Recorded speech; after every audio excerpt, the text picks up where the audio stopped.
اللهم صل وسلم وبارك على سيدنا محمد وعلى آل سيدنا محمد كما صليت وسلمت وباركت على سيدنا إبراهيم وعلى آل سيدنا إبراهيم في العالمين إنك حميد مجيد.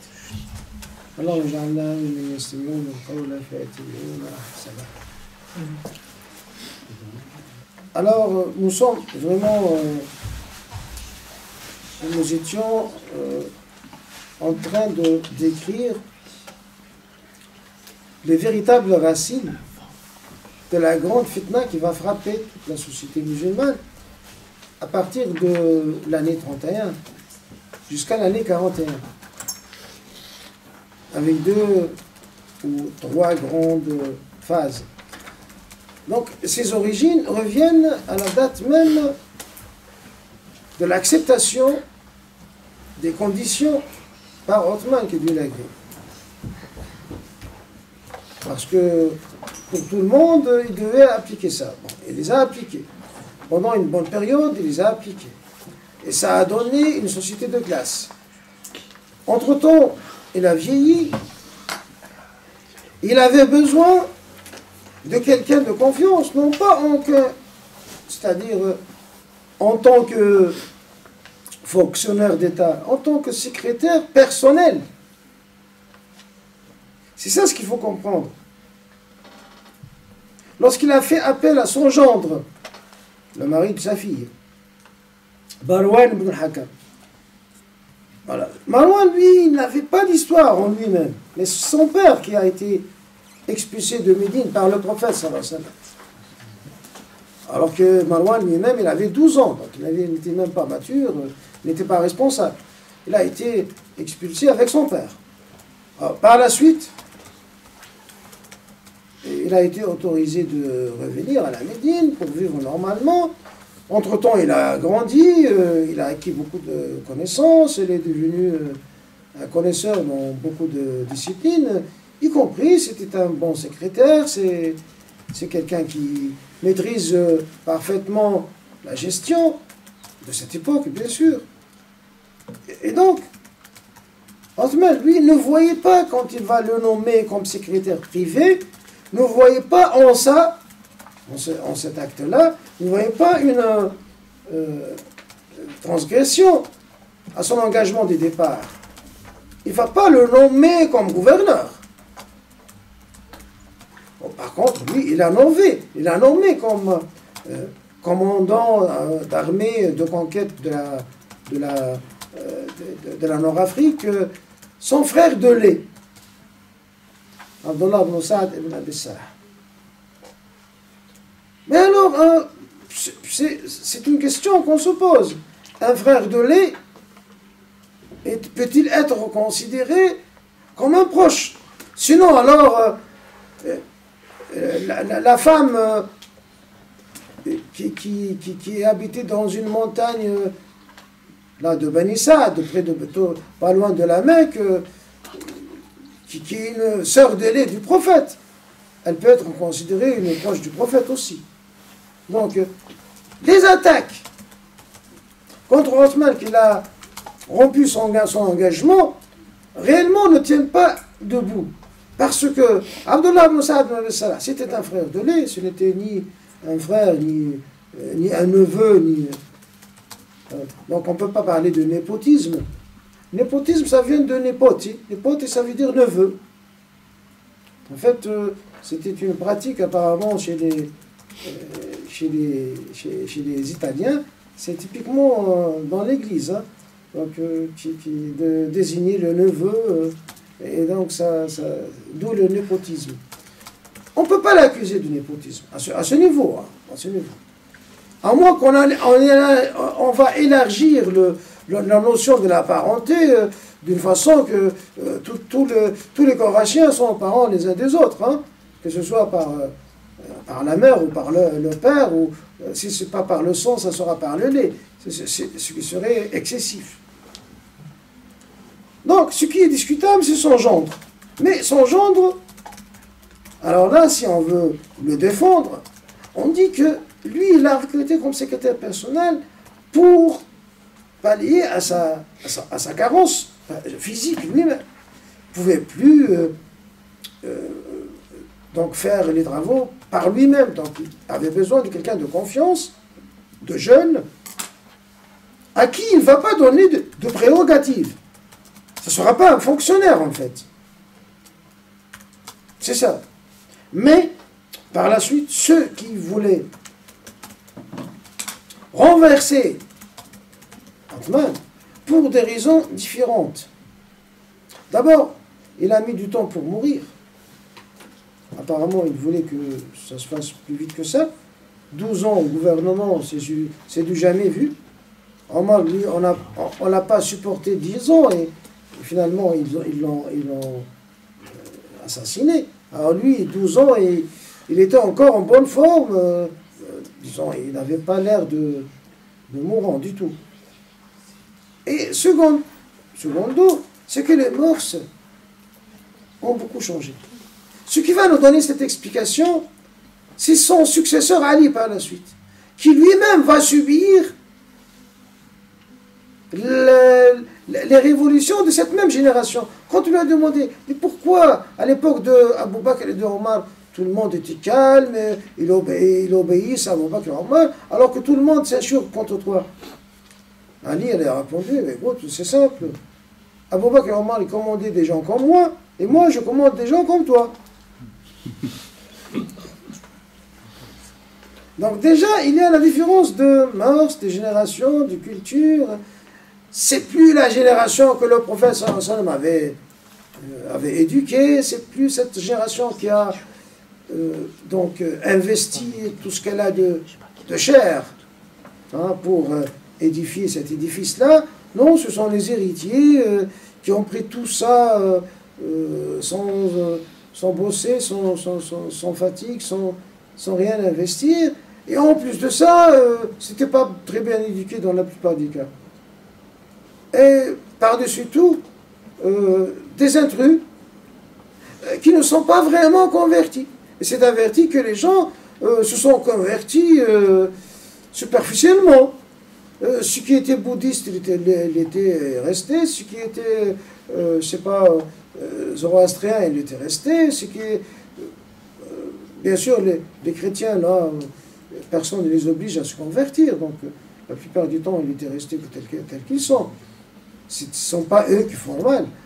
Mais ce qui faisait mal réellement, ce sont les gens qui étaient instables, qui étaient même auparavant des marginaux. Alors on va voir la première génération, ce qu'on va appeler Khawarij, ils vont naître d'où? D'un peuple déjà tout à fait marginal.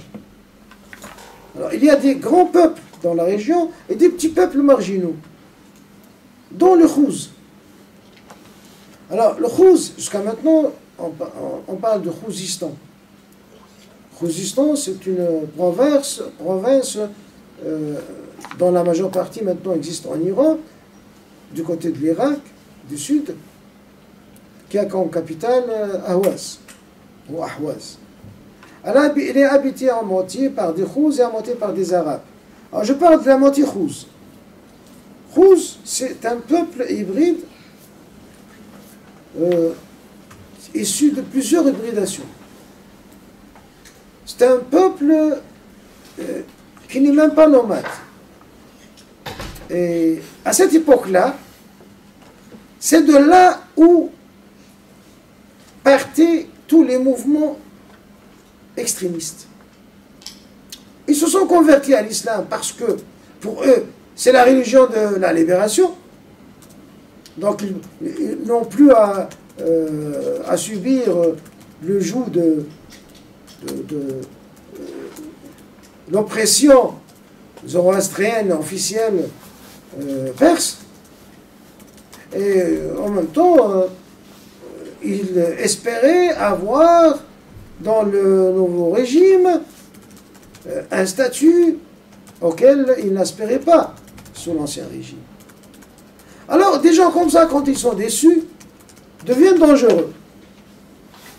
Et du coup, parce qu'ils sont actifs, parce qu'ils sont de nature très extrémistes, ils ne sont pas des gens sages, calmes.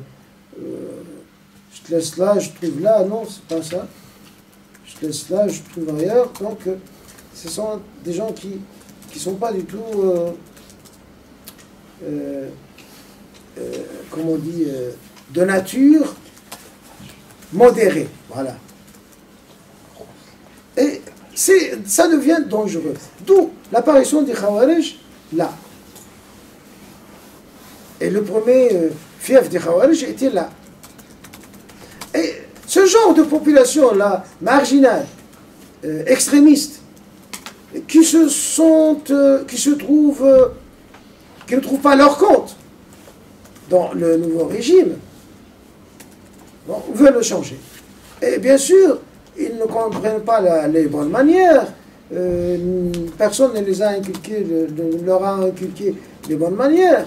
Donc, ce qui leur apparaît évident, c'est d'agir par la force. Et là, on a commencé à avoir des mouvements de protestation et des marches vers la Médine. Il y a eu deux grandes marches. Une marche qui se soldée pacifiquement, parce que quand Othman les a reçus, il leur a donné tout ce qu'ils voulaient. Il leur a donné tout ce qu'ils voulaient.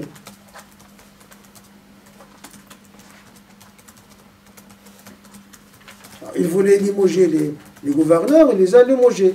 Et il voulait nommer d'autres gouverneurs, il les a nommés. Qu'est-ce qu'il voulait de plus? Il n'avait pas de contestation apparemment matérielle du tout. C'est pas ça leur souci. Ils voulaient plus d'égalité de traitement. Apparemment, certains gouverneurs n'étaient pas sur les normes théoriquement requis. Et donc, bien sûr, il y a des gouverneurs qui étaient pris au flagrant délit, tel que le gouverneur de la Koufa, Al-Walid ibn Uqba ibn Abi Mu'ayt. Alors là, il a été pris au flagrant délit en état d'ivresse, alors qu'il faisait la prière. Alors quand cela a été prouvé, bien sûr, il a été limogé, et non seulement limogé, mais on l'a battu 80 fouets.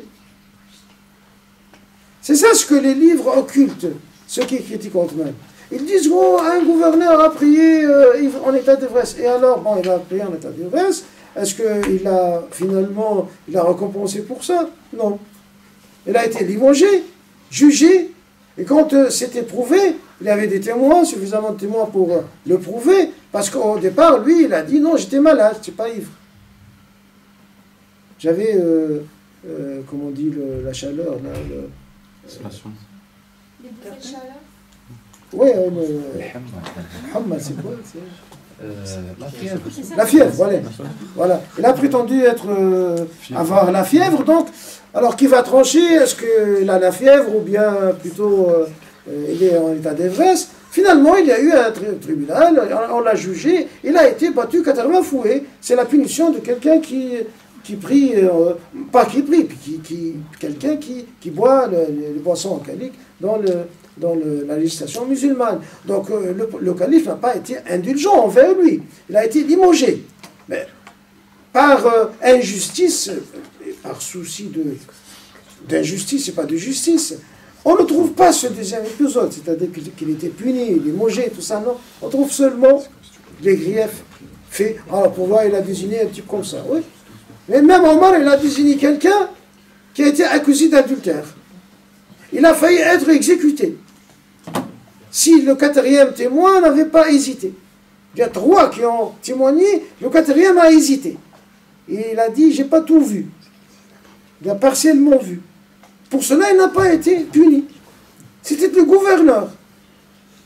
Donc, personne n'a prétendu que ces gouverneurs, ces gens-là, c'était des anges. Ou c'était des gens infaillibles.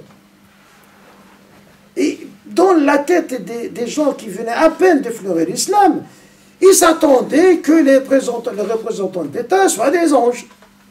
C'est pas vrai. Ça n'a jamais été vrai.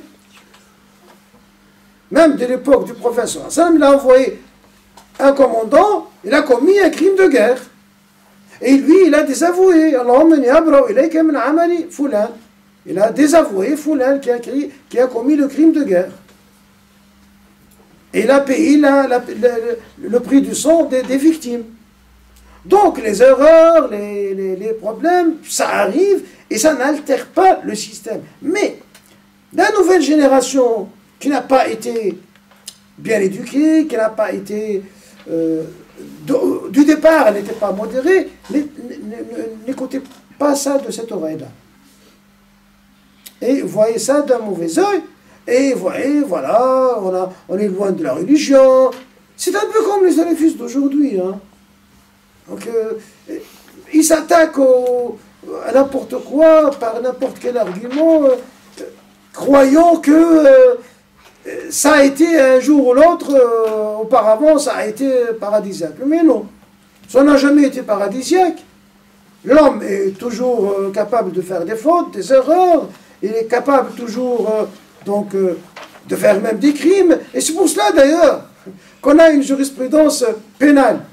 Si c'était prévu que les musulmans soient des angéliques, et pourquoi alors le code pénal? Il y a tout un code pénal dans les livres de jurisprudence. Le dernier chapitre, là, c'est le chapitre de Hudud ou Diyat, ou le Qasas. Il y a plein de détails. Donc, bref, il y a un grand malentendu sur la conception de l'État. Des idéalistes qui croyaient que l'État ne doit pas contenir des gens comme ça, et vont chercher la révolution. Elle a été sanguinaire. Othman, que Dieu l'a gré, a été égorgé alors qu'il tenait le Coran dans les mains. Donc voilà, les égorgeurs ont leurs ancêtres. C'est pas nouveau. Ceux qui ont égorgé les califes Othman continuent encore à égorger. Mais est-ce que à supposer que Othman a fait une erreur en nommant tel ou tel gouverneur, de quel droit, sans jugement, comme ça, vous jugez, vous-même, vous êtes juge, et vous êtes bourreau. On est juge et bourreau, et tout à la fois. Cher, oui. Vous avez dit que lors de la première marche vers la Médine, Othman il leur a accordé tout ce qu'il voulait. Mais à la deuxième marche, qu'est-ce qui s'est passé? Ouais, la deuxième marche, quand il leur a donné tout ce qu'il voulait, quand même, après quelques temps, ça a rebondi. Mais les gens ne voulaient toujours pas, n'étaient toujours pas satisfaits. Ils sont revenus avec d'autres réquisitions, d'autres demandes, en exigeant cette fois une destitution précisément d'un gouverneur de l'Égypte, et aussi ils ont exigé de nommer quelqu'un qu'ils ont désiré eux-mêmes. Alors, il leur a écrit ça, la deuxième fois, il leur a écrit ça. Ils sont repartis avec cette lettre-là. Entre-temps, alors qu'il était en route, il y a quelqu'un qui est passé de côté, très loin, mais il a fait l'impossible pour qu'il le voie. Imaginez quelqu'un qui est caché, qui fait l'impossible pour qu'il soit vu. Comme il dit, attrapez-moi, j'ai quelque chose à vous cacher. Effectivement, ils l'ont attrapé, ils ont fouillé, ils ont trouvé une autre lettre, scellée du sceau du calife, dans laquelle il ordonne à son actuel gouverneur de prendre les insurgés et de les tuer. Alors ils sont revenus avec les deux lettres. Il lui a dit, écoute, regardez ça. Il a juré qu'il n'en a aucune idée. Ils lui ont dit, donc c'est ton secrétaire qui a fait ça. L'autre, il a dit, mais je ne suis pas fou pour faire ça. Pour le compte de qui je ferais ça? C'est normal, hein, c'est logique. Est-ce que, pourquoi il le ferait? Et en plus, je vous ai dit que celui qui a écrit toute l'histoire, là, on trouve ça dans les détails. Celui qui fait quelque chose, et il ne va pas faire de telle sorte qu'il soit vu, qu'il soit capturé. Il va être plus discret, il va être par la mer, par exemple, il va s'éloigner. Mais celui qui a fait, c'est quelqu'un qui a voulu mettre fin au système. Et probablement, c'est l'un des insurgés eux-mêmes, parce qu'ils n'imaginaient pas que le calife va leur répondre positivement à toutes leurs demandes. Quand il a répondu à toutes leurs demandes, il n'avait plus aucun prétexte, donc c'est l'un des insurgés qui a falsifié ça, ça doit être l'un des Khawarij qui a falsifié ça. Alors vous allez me dire, d'où est-ce qu'il a apporté un sceau, mais vous imaginez, c'est quoi le sceau là? C'est quelque chose qu'on peut falsifier facilement. On n'a qu'à voir l'ancien sceau et aller à n'importe quel geôlier, hein? Il pourra faire quelqu'un comme ça, hein? Quelque chose comme ça. Donc c'est pas du tout une preuve. Mais pour les insurgés, les autres, la majorité, ils étaient trahis. Voilà, ils veulent en finir. Ils ont encerclé la maison du calife en réclamant la tête de son gendre Marwan. Alors il leur a dit, moi je vais vous donner Marwan pour que vous le tuiez sans jugement. C'est injuste. Vous n'êtes pas juge. Ils voulaient eux-mêmes faire leur propre justice. Comme s'il n'y avait pas d'État, rien du tout. Il était disposé à le juger. Et il fallait prouver que celui qui a fait ça. Mais il y avait suffisamment de dignitaires qui servaient de juges. Entre autres, il y avait Ali qui est toujours là. Il était intervenu pas mal de fois pour essayer de lever le siège. Mais ils ne l'ont pas écouté. Il a même envoyé ses deux fils, Hassan et Hussein, pour défendre le calife. Mais finalement, quand le calife a vu que ça va dégénérer en effusion de sang, il a eu peur pour les deux petits-fils du prophète, qu'ils soient tués pour lui. Il les a ordonnés de quitter les lieux. Et lorsque, voilà, ils ont vu que les deux petits-fils du prophète ont quitté les lieux, ils ont compris ça comme, voilà, un faveur pour aller faire ce qu'ils voulaient faire. Il y a 4 personnes qui sont donc qui se sont infiltrées dans la maison, et quelqu'un s'est chargé de tuer le calife alors qu'il était en train de lire le Coran. Et c'était quelque chose d'inédit, quelque chose d'inouï et quelque chose qui a choqué tout le monde, y compris qui était, pour une raison ou une autre, contre la politique d'Othman. Il y a beaucoup de Sahaba, entre autres, Aïcha, la mère des croyants, elle était contre Othman. Talha ibn Ubaydillah, elle était contre Othman pour sa politique.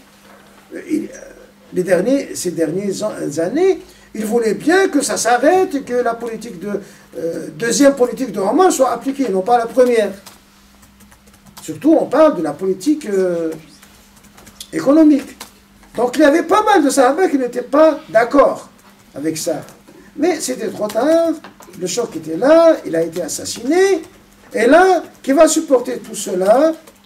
L'héritier, qui va prendre le poste, c'est lui qui va assumer la phase encore plus difficile de la fitna.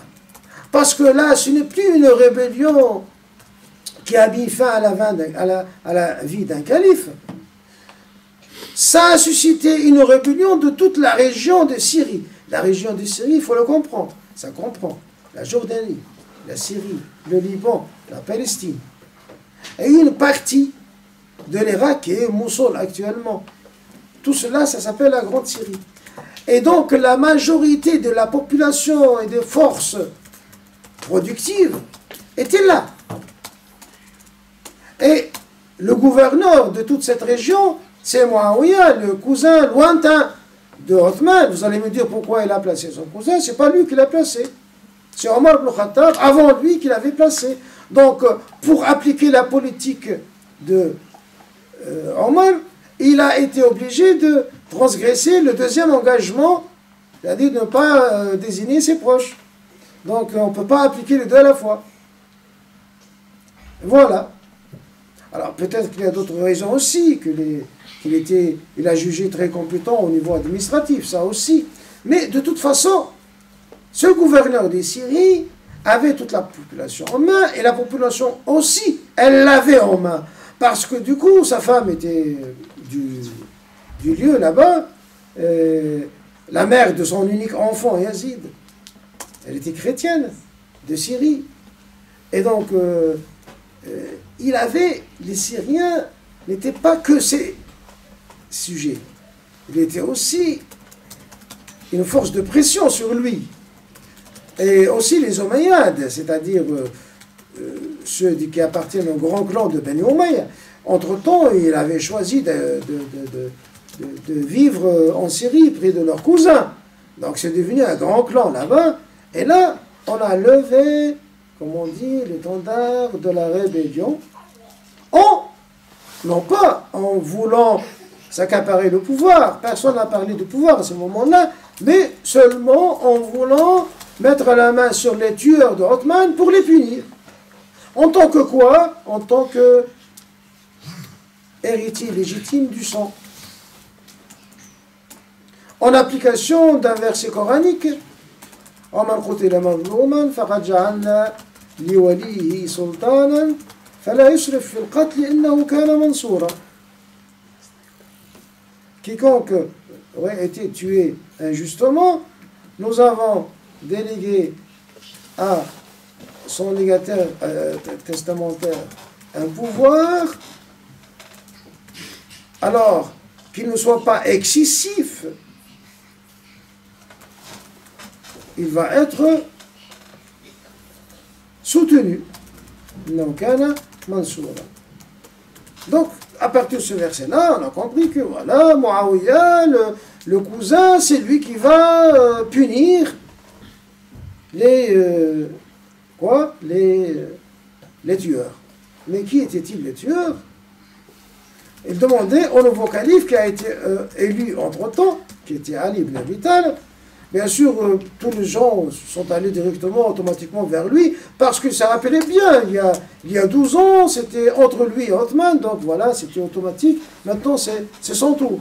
Et lui, il leur a imposé la condition, c'est de ne pas l'obliger à suivre la politique des deux premiers califes et de désigner quiconque aurait jugé compétent. Donc, les deux engagements de Othman, lui, il ne les a pas acceptés. Et avec ça, tout le monde avait accepté, bon, du moment qu'il espérait, qu'il va mettre fin à la rébellion. Mais la rébellion s'est encore aggravée parce que maintenant, c'est toute la Syrie, avec une grande armée qui revendique les tueurs. Et lui, les tueurs, où est-ce qu'il va les tenir? Mais c'était cagoulé, personne ne les connaissait. C'était que trop tard, par la suite, après l'assassinat de Ali, que les Khawarij, qui se connaissaient les uns les autres, ils ont révélé le nom des tueurs par la suite. Mais toute cette période-là, personne ne les connaissait. Donc, comment peut-il mettre la main sur les tueurs? Il fallait d'abord faire la paix. Il fallait d'abord faire régner l'ordre. Et donc, c'est la guerre civile. Chacun se croyait dans son droit, et ce fut la guerre civile. Ce fut le grand déchirement. Le matin, on a parlé de Talha Zubayr, comment il était impliqué. C'est le grand malheur, parce que Muawiyah, quand même, c'est pas quelqu'un de première classe. C'est un sahabi qui est venu joindre la caste de Sahaba dans l'année 8, après la conquête de la Mecque. Et il n'a côtoyé le prophète sallallahu alayhi wa sallam que pendant 2 ans. Mais parler de Talha et de Zubayr, et surtout de Aïcha, la mère de croyants, c'est autre chose. Quand ces gens-là se trouvent impliqués dans ce qui est considéré comme une révolution contre le calife, alors tout le système, toute la légitimité du système se trouve ébranlée. Et c'est ce qui est arrivé. C'est ce qui a donné de l'âme à la rébellion de la Syrie et des Syriens. Parce que du coup, ils se sont trouvés, pas les seuls, à lever l'étendard de la rébellion. Voilà. Les autres, bien que, je vous l'ai expliqué le matin, ils n'étaient pas partis pour se rébeller. Ils s'étaient trouvés impliqués comme ça. Et c'était les Bédouins qui les ont entourés de toutes parts. Et il était emporté par une vague qu'il ignore complètement vers où elle va. Et voilà, il était tué avant même le début des combats. Et lorsque l'armée officielle du calife avait combattu ce qu'on appelait les gens du dromadaire, parce qu'ils ont mis la mère des croyants sur un dromadaire au lieu de l'étendard de guerre. Ils l'ont entouré. Après, la ouïa avoir fait comprendre qu'ils vont la protéger. Alors, l'armée du calife, elle veut libérer la mère des croyants, et les autres prétendent la protéger. Et elle était entre les deux. Mais c'était la confusion totale. C'était la confusion totale. Tout cela, versé du moulin, versé de l'eau, dans le moulin des insurgés très organisés de Syrie. Eux, leur objectif est clair, donnez-nous les tueurs. On ne veut pas moins que ça. Entre-temps, il y a eu une guerre, par la suite il y a eu un armistice. Pendant l'armistice, ceux qui ont imposé l'armistice, qui étaient par la suite appelés les Khawarij, se sont rebellés et ont déclaré qu'ils ne reconnaissaient plus la légitimité du calife, ni celle de Muawiyah d'ailleurs, et ils ont jugé que tous sont des apostats et qu'ils méritent la mort.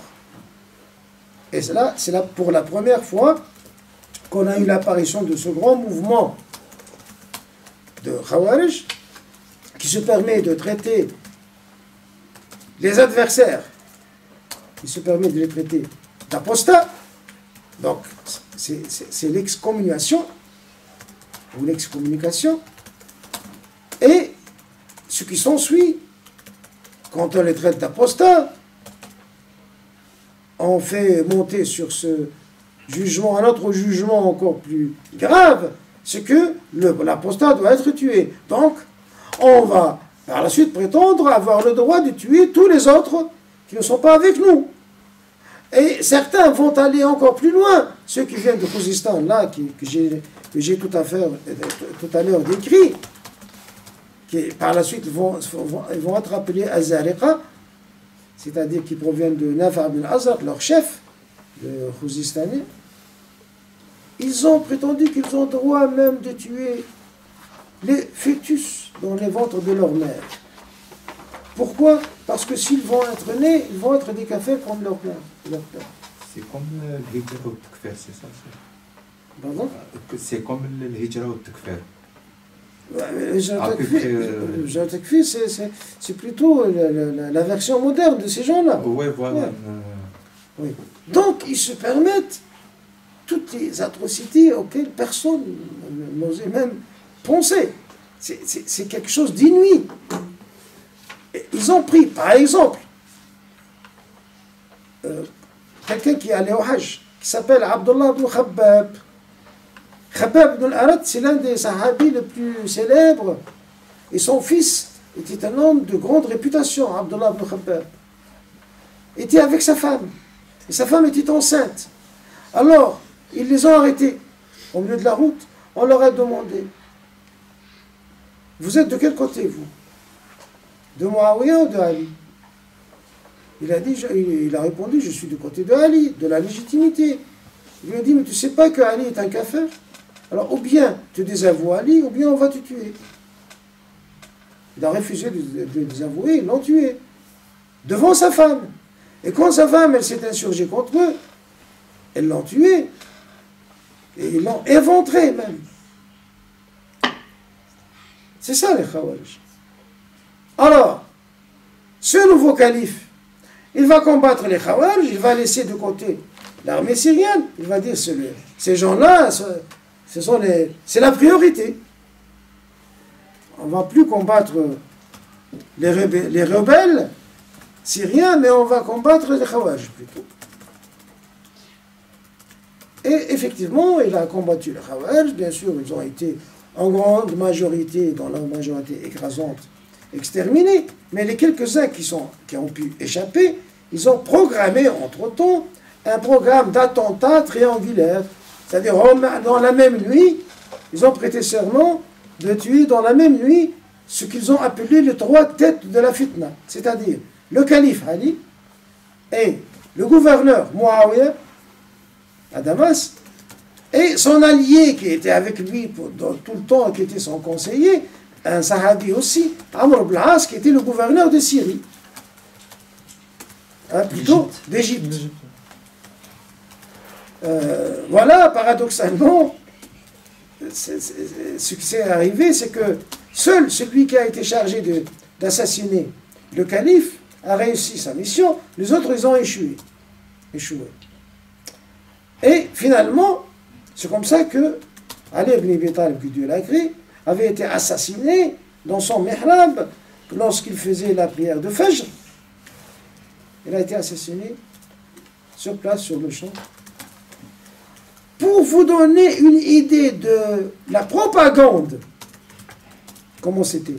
Lorsque la nouvelle est parvenue en Syrie, que le calife a été tué à la mosquée, là c'était crié, mais Allah, que Dieu le tue. Qu'est-ce qu'il faisait à la mosquée, lui? Pour eux, le calife était un mécréant. Ils croyaient ça. Donc, c'est pas étonné qu'il soit tué, mais il dit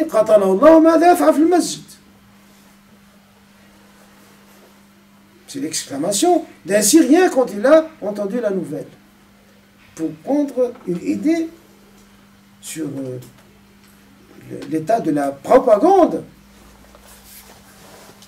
engendrée par la guerre civile. C'est ça la guerre civile. C'est ça. Maintenant, tout ce qu'on nous raconte dans les médias à propos des guerres civiles, c'est comme ça. Hein. Les réalités, les vérités ne sont connues que par la suite. Quand tout soit de cranté, quand tous les enjeux ne sont plus ne sont plus à l'ordre du jour, voilà, on commence à parler de l'histoire. Hein. C'est de l'histoire que lorsque ça n'a plus d'impact sur le présent. Tant que les enjeux sont encore vivaces, c'est toujours comme ça. Alors, qu'est-ce qu'il a laissé, ce calife, qui a été désigné comme l'un des 10, pourtant, modèles? Qu'est-ce qu'il nous a laissé? Qu'est-ce qu'il a laissé à l'humanité? Qu'est-ce qu'Othman a laissé à l'humanité? Il a été désigné comme modèle. Pourquoi? Finalement, c'est en analysant les positions au sein même de cette grande discorde de la fitna qu'on peut prendre état de la grandeur de ces personnes-là. Lorsque on voit comment Othman se comportait jusqu'à la dernière minute de sa vie. Les gens sont entrés pour le tuer, avec leurs sabres. Il n'a pas arrêté un instant la lecture du Coran. Il les a obligés à l'égorger sur le Coran. Le Coran entaché de sang existe encore. Jusqu'à date très récente, elle était dans une grande maison d'Istanbul. Jusqu'à date très récente.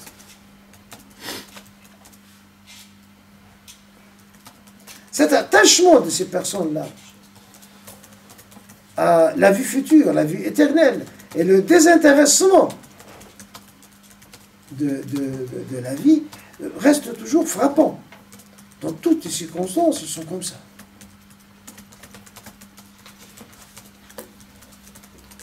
Ali, lui, il savait qui va le tuer. Selon plusieurs récits, il avait pris connaissance que son tueur est en ville. C'est l'un des rescapés de la bataille de Nahrawan, dans laquelle il avait exterminé les Khawarij. Qu'est-ce qu'il a fait? Il a fait un état d'alerte pour faire des perquisitions dans toutes les maisons. Eh bien non. Il a augmenté la garde autour de lui. Il n'a même pas un gardien.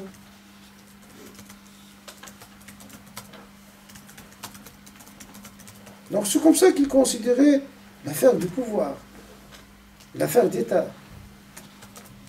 Finalement, ces 4 personnes, les 4 califes,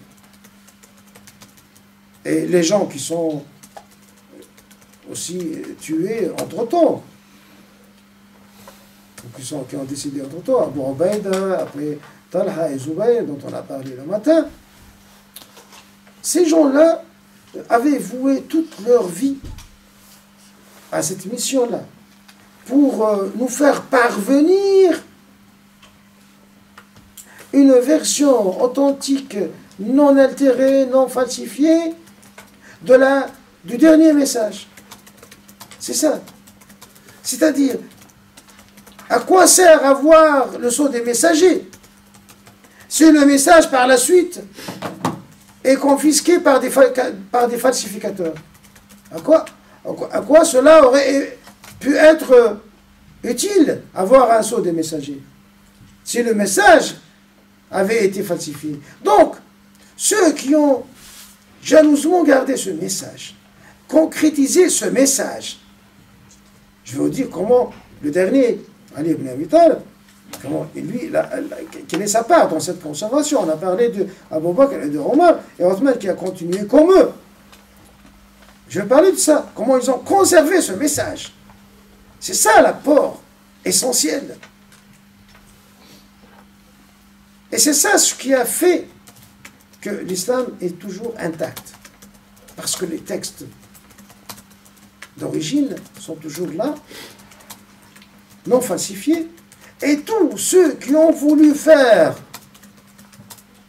des lignes indépendantes de pensée pour exprimer leurs propres intérêts personnels ou de clan ou national, alors ils ont été obligés de faire autre chose que le Coran, que la Sunna certifiée, donc ils ont été obligés de rédiger des livres, soi-disant de hadith. Et c'est là où a été concentré l'effort de falsification. Et cela va être fait à partir du IIe siècle. Le calife Othman, pour revenir à ces acquis-là, le calife Othman, qu'est-ce qu'il a fait? On a parlé de la prévention de la science médinoise, mais on n'a pas parlé de la protection du Coran lui-même. Est-ce qu'il suffisait de le mémoriser, le Coran? Non. Parce que déjà, il était écrit du vivant du prophète, sallallahu alayhi wa sallam. Donc, il fallait le rassembler dans un seul livre et le rédiger en plusieurs exemplaires et le mettre à la disposition de tous ceux qui viennent se joindre aux musulmans pour apprendre l'islam et apprendre le Coran. Ce travail-là a été fait, on a commencé à le faire à l'époque de Abu Bakr, un peu plus accéléré avec Omar, et celui qui a écrit de sa propre main les versions définitives, les 7 copies définitives du Coran, qui restent jusqu'à nos jours la référence du Coran, c'est Othman lui-même, en personne, il a écrit de sa propre main 7 versions, 7 plutôt copies du Coran. L'une était chez lui, c'est celle sur laquelle il a été égorgé. Et 6 autres, il les a distribuées dans les plus grandes métropoles du monde musulman. Une à Damas, une à Basra, une à Koufa, une en Égypte. 6, il les a distribuées. C'était la première constitution La première? C'était les premières copies dans l'ordre? Ah oui. Ah oui. C'est la première copie écrite du premier verset jusqu'au dernier verset. Avant cela, le Coran était écrit selon l'ordre de la révélation. Et ça donne autre chose, ça donne quelque chose de différent, parce que l'ordre de la révélation n'est pas l'ordre des sourates, forcément. Mais la première fois que le Coran avait été écrit dans un mushaf, on appelle ça mushaf, c'est à peu près Alors, après la mort du prophète sallallahu alayhi wa sallam, ça fait 13, donc peut-être 13, 14, en plus 15 ans hein, après la mort du prophète. Ça a été l'une des premières œuvres de Othman, avec laquelle il a inauguré son règne. Et là, les musulmans étaient quand même devenus tranquilles. On n'a qu'à transcrire.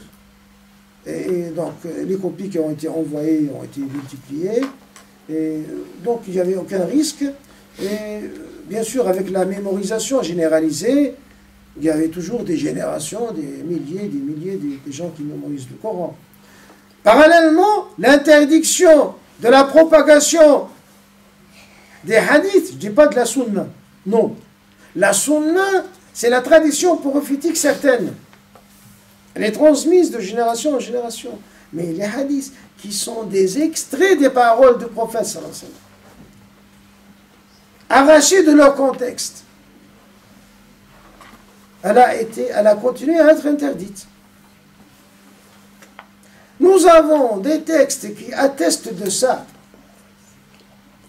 jusqu'à l'époque de Ali ibn Abi Talib, que Dieu l'agrée. Là, nous avons obtenu une autre version des choses. On lui a demandé sa position envers du hadith. Lui il a posé une condition très sévère. Il dit, il ne faut pas raconter, d'après le prophète, il ne faut pas attribuer au prophète quelque chose qui choque. Son critère de base, ne jamais choquer les gens par des choses qu'on attribue au prophète sallallahu alayhi wa sallam. Donc, il y a eu une interdiction de relater des choses, de les attribuer au prophète, tant que ces choses-là ne soient pas bien reçues par les gens. Alors, qu'est-ce que ça veut dire être bien reçu? Ça doit être renforcé par le Coran, ou ça doit être renforcé par la coutume qui est la tradition médinoise. D'où on peut considérer Ali, que Dieu l'agrée, comme le fondateur du concept de la sunna certifiée par les présomptions de la certitude. C'est-à-dire, elle n'est pas certaine en elle-même, mais elle est corroborée par des certificats de certitude. Qara'an al-qat'iyya. Des présomptions de certitude. Être conforme. D'accord. Être conforme au Coran, c'est une présomption de certitude. Être conforme à la tradition médinoise est une autre présomption de certitude. Être aussi conforme au résultat de la déduction logique certaine, c'est une autre présomption de certitude. On peut considérer que Ali ibn Abi Talib est le fondateur de ce concept-là. Pourquoi c'est fondamental? Parce qu'il a été libérateur. L'exigence de 2 témoins, c'est-à-dire le Aziz, le hadith Aziz, c'est pratiquement le blocage. Parce qu'il est très rare de trouver un hadith comme ça. Par contre, on peut trouver facilement des hadiths unitaires, mais avec des présomptions de certitude. Et on en trouve facilement. Et c'est la méthode que l'imam Malik, que Dieu l'agrée, va utiliser pour faire le Muwatta. Donc lui, quelque chose qui correspond avec la tradition médinoise, il écrit dans le Muwatta. Quelque chose qui ne correspond pas à la tradition médinoise, mais elle a d'autres présomptions de certitude. Il écrit quand même dans le Muwatta, mais il ne l'applique pas dans la jurisprudence. Et là, c'est un autre sujet. Juste pour vous dire que la version 2 de la méthode médinoise, elle a été présentée par Ali ibn Abi Talib, que Dieu l'agrée, qui a libéré les Médinois de cette restriction de Omar et de Abu Bakr, c'est-à-dire de n'accepter qu'un hadith qui a 2 au moins. Il a dit, soit qu'il soit un, mais bien sûr un qui est probe, mais alors il faut avoir des présomptions de certitude. Ce qui revient même, parce que, enfin, finalement, qu'est-ce qu'on veut avoir, nous? On veut avoir une certitude. Alors, on arrive à cette certitude, comme on dit, par la gauche ou par la droite, peu importe. L'essentiel, c'est qu'on y arrive. Voilà, donc, c'est ce que nous a été possible aujourd'hui, bien sûr. C'est pour ça que j'ai fait un peu le survol de tous les 10 le matin, parce que je savais qu'on ne pourra pas faire tout. Déjà, même les 4, on n'a pas tout fait. On a essayé de mettre en relief certains points qui pourraient paraître essentiels. Ça reste toujours un champ d'études très vaste. Et ça mérite d'autres réunions, d'autres séminaires, mais je vous invite plutôt à apprendre la langue arabe pour faire des lectures. La solution radicale, c'est ça. Hein. Si vous attendez que ça se traduise en français, il faut bien attendre. Peut-être que ce ne sera pas dans cette génération-là. أقول قولي هذا واستغفر الله لي ولكم فاستغفروه إنه هو الغفور الرحيم وصلى الله على سيدنا محمد وآله وصحبه أجمعين.